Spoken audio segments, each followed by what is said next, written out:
Du désert à l'oasis, un nouveau numéro avec le même plaisir et nous sommes là par la grâce de Dieu pour vous apporter un peu plus dans votre connaissance, un bon contenu qui va vous aider à bien vivre dans la société, dans la communauté et tout pour la gloire des dieux après l'intelligence artificielle, et après Dieu et l'intelligence artificielle. Aujourd'hui encore, nous venons avec un très beau sujet, un sujet très intéressant qui va certainement vous bénir, nous le croyons, nous en sommes convaincus par la grâce de Dieu. Il s'agit de l'intelligence émotionnelle. Et pour en parler aujourd'hui encore avec le même plaisir, le même enthousiasme, nous recevons l'évangéliste Léonard Kiswenge. Évangéliste, bienvenue encore sur notre plateau. Merci beaucoup, Madame Noëlla, mais aussi nous voulons saluer nos téléspectateurs de partout. À Béni, nous saluons le groupe PAIDEC, nous saluons Madame Jemima qui continue son repos, et aussi avec toute sa famille.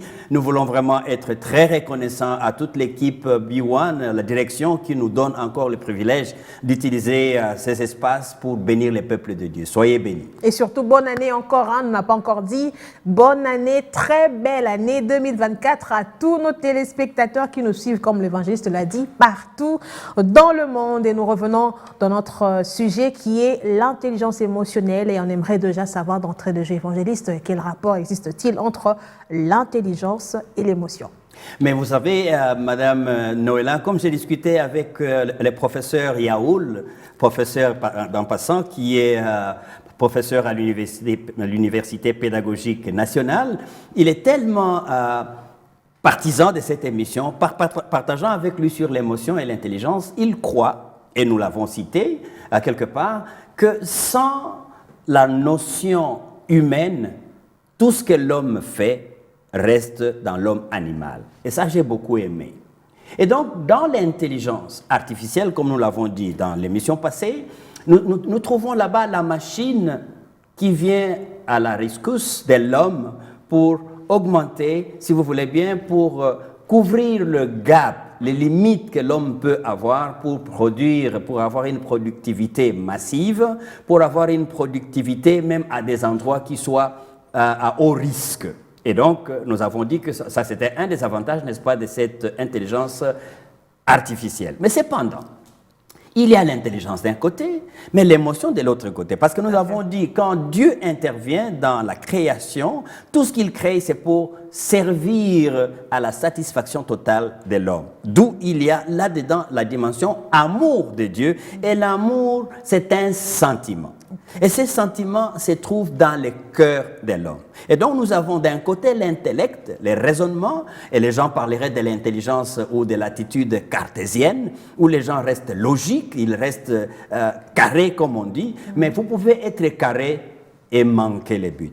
Okay. C'est ainsi que l'émotion, qui est la partie où l'homme interagit avec son interlocuteur, si vous voulez bien, avec son commun des mortels. Dieu, nous l'avons dit, était une communauté et il a placé l'homme pour vivre dans la communauté. C'est là que l'intellect fait voyage ensemble avec l'émotion pour l'usage judicieux de l'intelligence humaine. Puisque nous parlons intelligence et émotion, évangéliste, c'est le sujet du jour pour ceux qui viennent de nous rejoindre. Alors, évangéliste, on aimerait quand même savoir c'est quoi le lien qu'il y a entre les deux parties, l'émotion et l'intelligence. Vous savez que donc dans notre corps, il y a le cerveau qui joue un rôle et il y a le cœur qui joue aussi son rôle.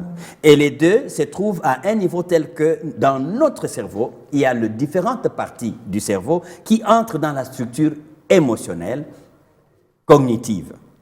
Et ces parties sont, entre autres, vous voyez, dans la partie du cerveau où il est produit les amygdales, cette partie du cerveau où les amygdales sont produites, dans la région du cerveau appelée limbique, cette partie-là peut prendre, n'est-ce pas, en compte, et peut même prendre en otage, c'est-à-dire peut bloquer tous les processus intellectuels dans la prise de décision ou dans une action quelconque qui nécessite le raisonnement et l'intelligence. Et cette partie du cerveau, n'est-ce pas, le cerveau limbique, S'il bloque parce qu'il est stressé ou parce qu'il il a reçu l'alerte d'un risque quelconque, il bloque tous les systèmes. Et quand il bloque tous les systèmes, la décision, les actions peuvent même manifester une certaine incapacité, une certaine insuffisance dans l'action de l'homme, et de l'homme qui pourrait même être très intelligent ou très doué. Il y a donc là-dedans des niveaux de cerveau qui entrent en jeu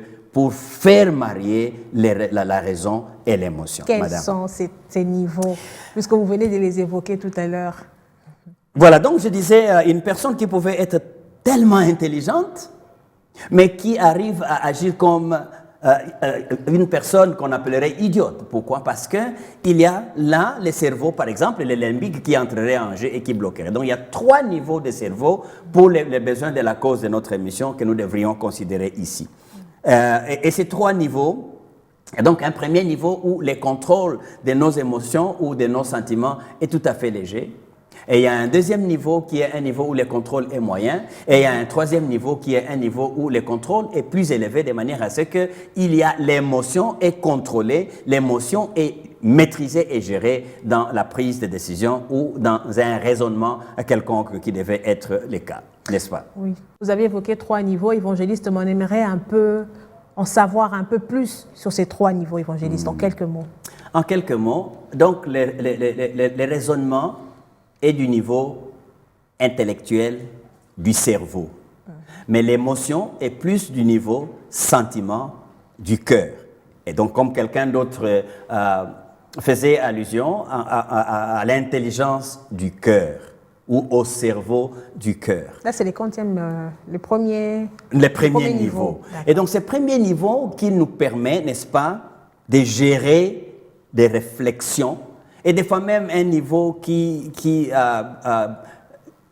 active les réflexes, et lesquels réflexes, par moments, ils peuvent être instinctifs. Il y a des personnes, quand ils parlent, s'il n'a pas encore fait un geste quelconque, vous savez que ce n'est pas cette personne-là.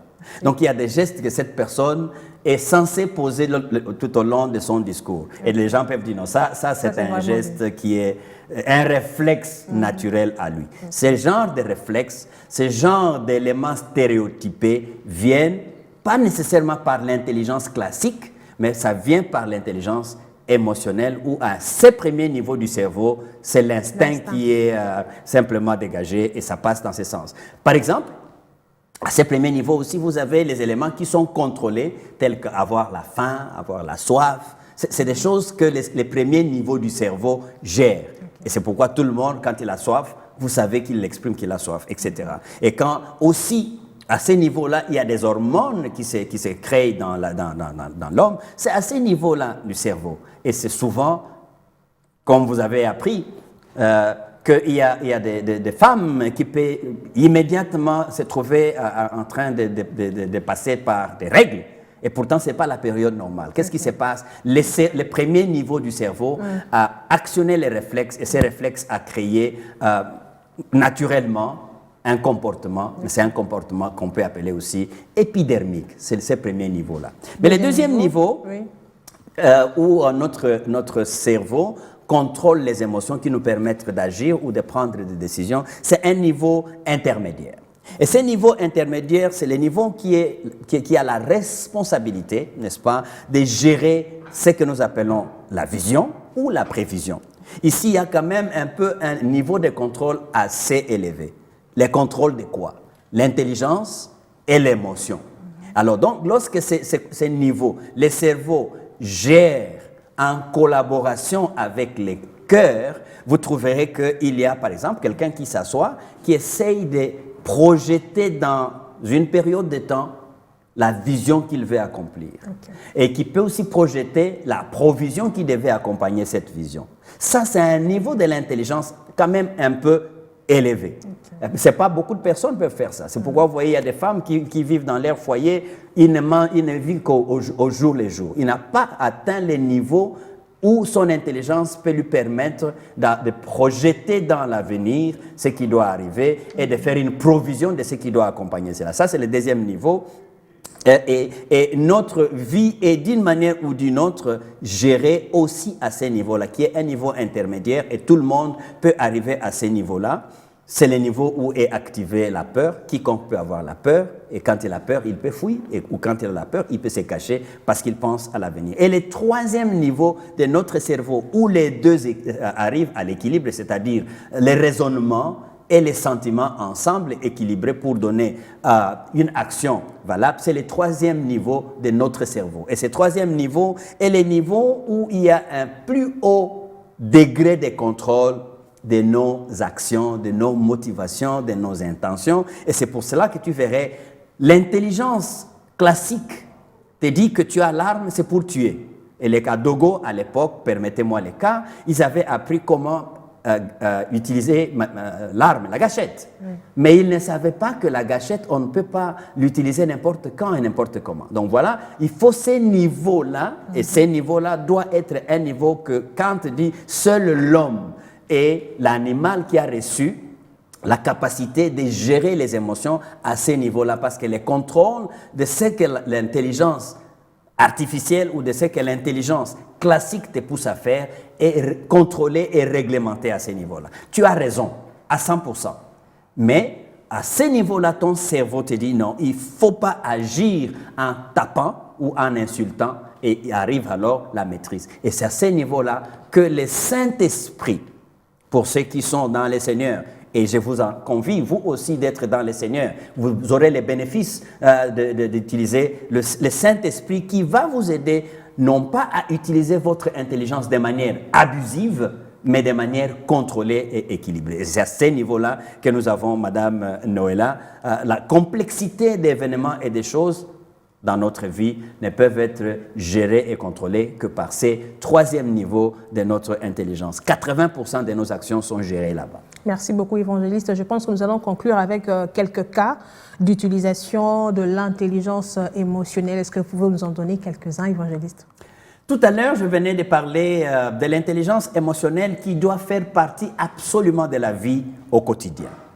Aucune intelligence, qu'il s'agisse d'intelligence classique, des diplômes à l'université, que de l'invention des machines intelligentes qui peuvent même opérer des personnes à distance, aucune de ces deux intelligences ne peut être satisfaisante sans que l'émotion arrive. C'est un bel exemple. Pour arriver à faire une opération chirurgicale, le médecin, les chirurgiens, quoique experts dans cette matière, la science humaine ou la partie humaine de l'intelligence défend à ce que ce chirurgien qui est tellement expert soit celui qui opère sa femme. Pourquoi? Parce que l'émotion dit qu'à ce moment-là, les sentiments qui sont dans le cœur de ces savants, de ces chirurgiens, sera influencé par rapport à la personne en face de soi. Et là, l'intelligence émotionnelle va faire que le médecin ici se refuse d'être celui qui va opérer sa femme et il passe l'opération à un autre degré. Madame Noëlla, l'intelligence émotionnelle va aussi nous permettre de faire des choix équilibrés. Voici une jeune fille sur la route. Elle est tellement éprise par un coup de foudre parce que ce jeune homme-là, vraiment comme il s'est coiffé, il est comme un ange qui est tombé du ciel. C'est le premier niveau. Mais l'intelligence émotionnelle équilibrée va faire raisonner au ralenti cette jeune dame pour dire « C'est vrai qu'il est comme ce que je l'ai vu là de l'extérieur, mais peut-il avoir de la patience quand je commettrai une faute? Peut-il me supporter quand je serai malade ?» Voyez, à ce moment-là, l'intelligence émotionnelle arrive, comme qui dirait, à atténuer ce qui aurait été des actions épidermiques qui viendraient juste par une connaissance livresque. Et nous sommes en train de suggérer que cette intelligence émotionnelle soit de plus en plus évoquée dans nos enseignements scolaires, universitaires, dans nos entreprises. Parce que vous voyez un directeur qui est prêt à sanctionner son comptable, parce que celui-ci a fait des fautes et des manques à la fin de l'année. Mais l'intelligence émotionnelle va fonctionner dans ces directeurs pour dire quel est le passage quel est le passé de ces comptables ou de cette comptable, et l'erreur commise dans ces calculs. Dans quel moment est-ce que cette erreur a été commise et quelles étaient les conditions et les contextes. Voyez-vous, donc l'usage de l'intelligence émotionnelle va même réduire ce que nous appelons traumatisme. Donc dans la guérison des traumatismes, on joue avec l'analyse des émotions qui ont précédé les événements, qui ont précédé le désastre. Et donc voilà pourquoi nous pensons qu'il est très important, n'est-ce pas, de permettre à n'importe quelle communauté, dans le cadre de l'oasis de l'éducation, les discernements des sentiments, les discernements des contextes pour pouvoir faire actionner de manière judicieuse ce que nous pouvons appeler intelligence ou les quotients intellectuels à n'importe quel niveau. Voilà, c'était l'intelligence l'intelligence émotionnelle. Est-ce que nous pouvons faire avec vous, évangéliste, de l'intelligence émotionnelle un sujet de prière? Nous voulons vraiment que ce soit un sujet de prière pour chacun de nous,